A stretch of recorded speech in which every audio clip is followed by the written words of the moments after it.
This is the dreaded bent pivot on the butterfly gear, and I'm not sure you will get a clear picture of this until I put it on the lathe, but this pivot is bent on this butterfly. Now that generally occurs because when you're putting the gears back into the clock plates, you put these in along with all the rest of the gears, and these get bent really easy. If you even just wiggle them slightly while you're trying to put the plates together with all the gears, you'll invariably bend these butterflies. So on the Hermo clock, which is what these are out of, I do not put these butterflies in until the very last. I leave them out, get all the rest of the gears in position so that they're down and the plates closed up tight, and then I insert these at the very last, lift the plate up slightly and slide these right in, and generally nothing falls apart on you and everything snaps right down. That's the easiest way I know of to put them in. However, this particular butterfly gear is bent on the pivot on this side right here, and I'm going to go ahead and show you how to fix that correctly. And there's a couple of 3 different methods I've seen used. This, however, that I'm going to show you, I believe is the best way to do it. Okay. So we'll set up for the next video here, and a huge gauge on here, and I put it on there so that you can actually see what's going on and be able to read the gauge, which is in thousandths. So each mark in here is 1/1000th, which if we can get this down to 3/1000ths out of round, that would be fine. You'd never see that in a clock, and it would actually run quite well. You wouldn't have any problems. Once again, there's a number of ways I have seen this done. This is, to me, the correct way to do it. So I've set the gauge, and it's actually touching the pivot, and I've set it at 0. So I'm going to go ahead and roll it. Now you see on the right side of the 0 we're about 6/1000ths, and when I look at the pivot I can see that that's 6/1000ths high. So we're 6/1000ths out on the high side. Here we're back to the low, or to the 0 mark. Now we're going to the bottom side. This is where it's bent down, and we're about 10/1000ths out. So on the low side where we're bent downward, we're going to be on the left side of the 0 indicator, and where we're at the high end will be above the 0. So you can see we're pushing towards 10/1000ths.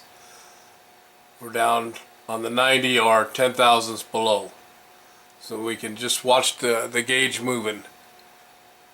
Alright, so now I'm at 0. Now I want to go to the very bottom. Alright, that's the low as it's going to be. Now we're going to run the gauge all the way up to the top. And there we are. It's not going to go any higher than about 6.5/1000ths. So what I do is this magnet base is on my lathe, and I just slide it out of the way. I don't undo the magnet, I just slide it backwards.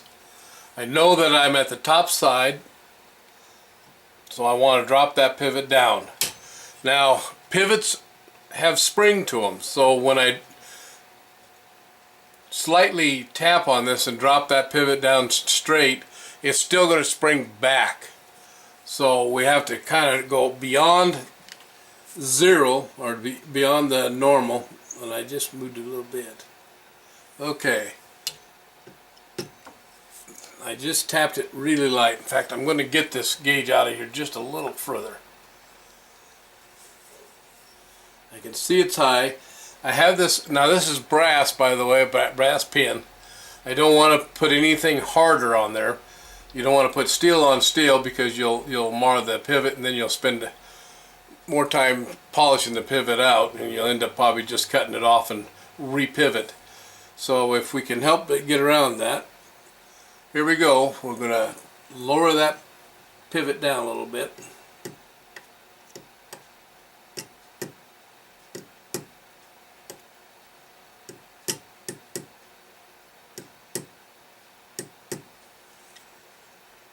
Alright, I still have just a slight bend in that. I can see it with my trained eye.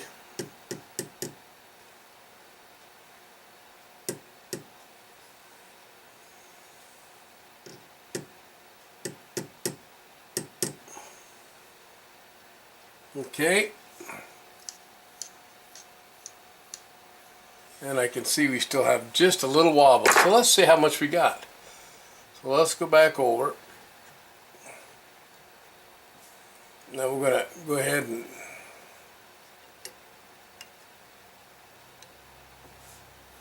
okay, now we're going to have to figure out where the hide side is. You just don't always trust the needle, but generally you can. So I'm looking that I'm high here and I'm low here. So let's go in half between. Oh, I moved it.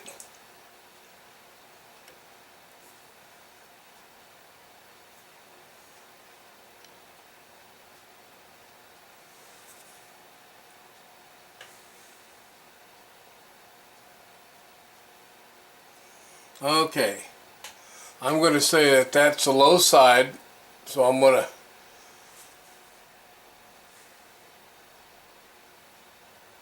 that's the high side. So we're up on the high side. Ooh, there. I'm going to look and see what's going on.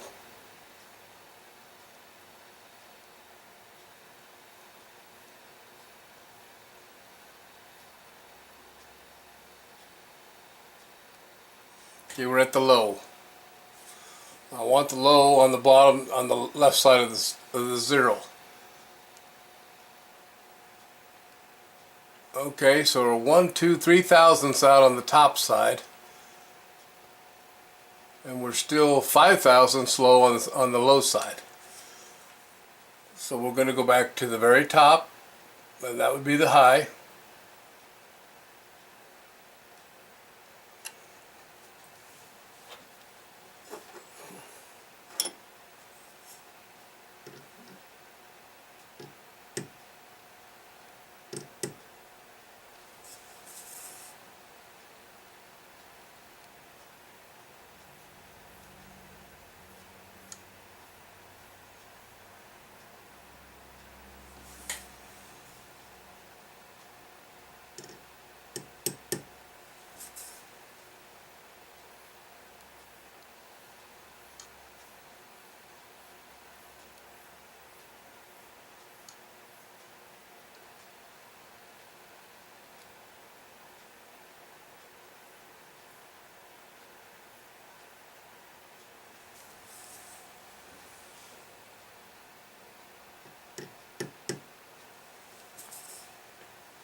One, two, three.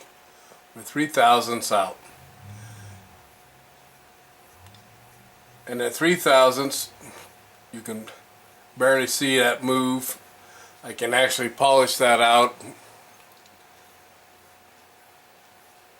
I'm saying that's probably the high side.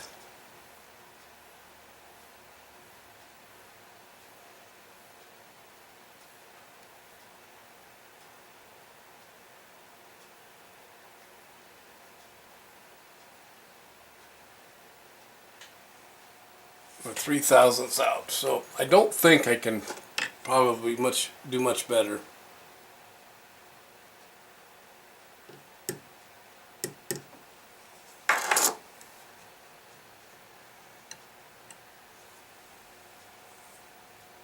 Okay, I did.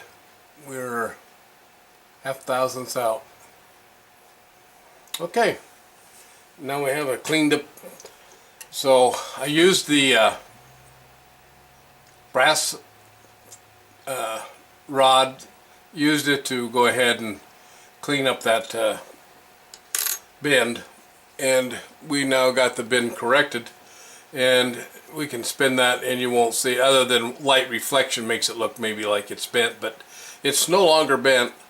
and it will operate just fine in the clock. You won't have any wear spots. It'll do a wonderful job for you, and that's a whole lot easier than trying to repivot that pivot if you don't break it off, that is. And take a little patience. You do have to use a gauge, and you have to determine your high and your low to begin with, and then you want to try and keep your high on the upper side or the right side of your zero, and your low on the bottom side of the zero.